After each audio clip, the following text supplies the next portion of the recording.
uruhu rwe twamufashije kongera kurusubiza ubuzima. Ubundi reka twongere twanarize turebe iyi skincare routine y'aba bakiriya bacu ukuntu ihagaze. Chocolate Glow Butter ikintu ikora ni nziza ku bantu bashaka igikaro cyiza cya chocolate. Ifite ukuntu uyisiga uruhu rwawe ntiruyage. Iyo umaze igihe uyakoresha uruhu rwawe ruragenda rukoroha rukanyerera kuko inafasha no mu kurinda ko wazana ibintu by'ibiheri. Inflammatory na antimicrobial, niyo mpamvu uzasanga akenshi ibiheri biterwa n'amabakiteri iyi chocolate Glow Butter ibikurinda. Vitamin C ni antioxidant ikurinda kuba wakwangizwa n'ama free radicals yakwata ku ruhu rwawe akarwangiza.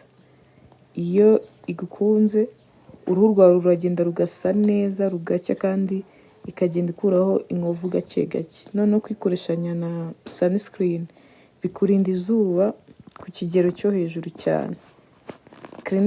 Cleanser nababwiye ko ari ingredient y'ingenzi iyo ushaka kugira uruhu rwiza kuko yo nago isukura uruhu ngo igende imaraho amavuta yose ngo usange uruhu rwawe rwarumagaye.